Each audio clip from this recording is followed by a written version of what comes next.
Hi there, boys and girls. Bob Gavin with the virtual Kiwanis reading for March.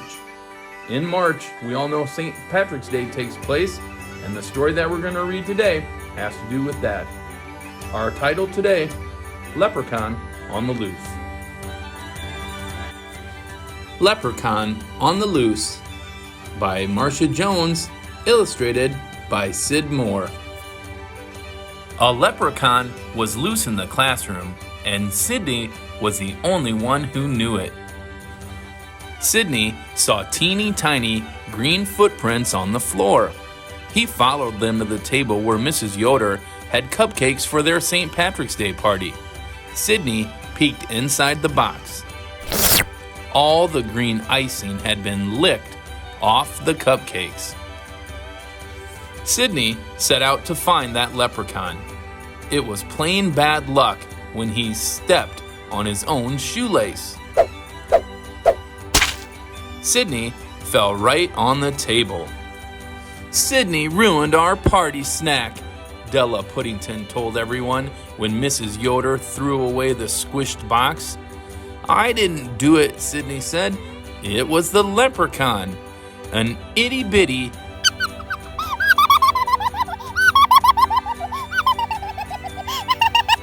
came from behind the fish tank, but Sydney was the only one who heard it." During reading time, Sydney noticed something was wrong with the fish. He sneaked to the back of the room and looked into the tank. The leprechaun was swimming the backstroke, and the fish definitely were not happy. Sydney dove after the leprechaun. Water soaked the table. "Sydney ruined our decorations," Della cried when Mrs. Yoder threw away the soggy paper shamrocks. "I didn't do it," Sydney said. "It was the leprechaun." Sydney was sure he heard a tiny little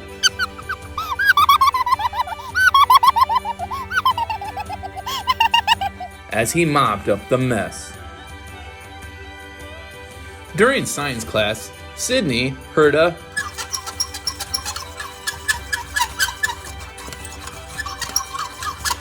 coming from the hamster's cage. Sydney tiptoed to the cage. He carefully opened the door and came face to face with the leprechaun. While Sydney and the leprechaun stared at each other, the hamster ran out the open door and across the table. Sydney dived after the hamster.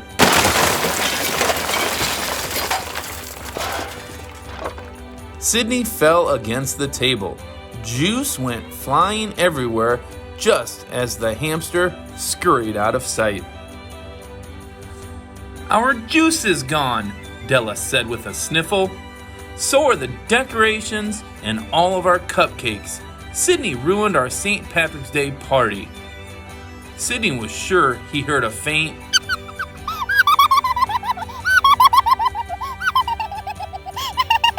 from behind the stack of reading books. Nobody believed that Sydney didn't do it. There was only one thing for him to do. He had to catch that leprechaun. At recess, Sydney sneaked past his teacher and ran to the art corner. Everything he needed was there. Sydney pounded and snapped and glued. "Perfect," he said when he finished his leprechaun trap. Then he hurried into the lunchroom and looked through the lunch trays until he found a stinky tidbit of corned beef. Sydney carefully reached inside his leprechaun trap with the bait. Just then, his foot knocked into the back of the trap. Sydney was caught inside. He heard the tippity-tap-tippity of itty-bitty boots. "I do believe I've caught me a boy, that I have," said the leprechaun with a grin. "Let me out," Sydney begged. The tiny man scratched under his tall green hat. "Now why should I be wanting to do a thing such as that?" Sydney thought fast. "Come closer, and I'll tell you a secret," he said. "Secrets? I love secrets," said the leprechaun. as he inched forward. That's when Sydney made his move. He reached out and tickled the leprechaun right under the chin.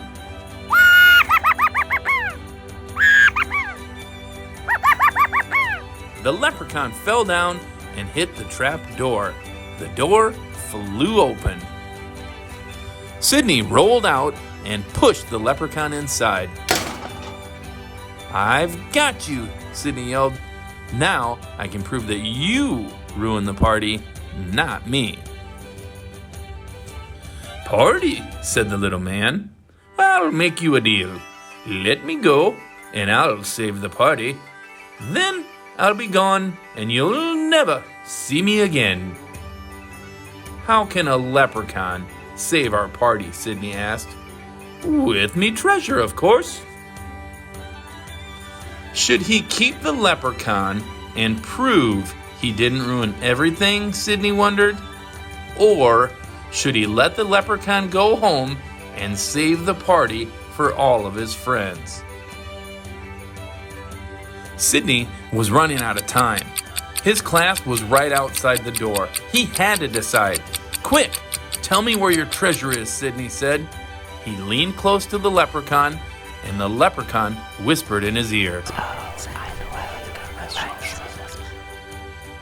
Sydney knew a deal was a deal.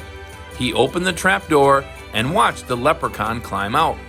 The leprechaun turned one last time and tipped his hat at Sydney. Then the teeny tiny man slipped out the window and was gone.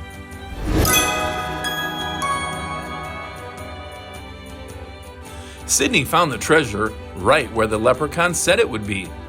It was just what he needed to save the party.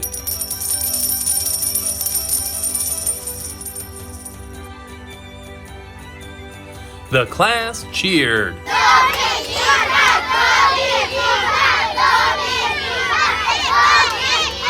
Even Della Puddington smiled at Sydney. Mrs. Yoder wasn't mad at him anymore, even if she didn't quite believe where Sydney got the party supplies. Sydney was finally able to forget all of the trouble the leprechaun had caused. Then, Sydney heard something terrible. "Well, excuse me, laddie," said a tiny voice from behind Sydney's box of crayons. "I'm looking for me brother. Have you seen him anywhere?" Well, there you go, boys and girls. Hopefully you liked the story about Sydney and the leprechaun and the ability to come back and have a fantastic St. Patrick's Day party. Don't forget, St. Patrick's Day, wear your green.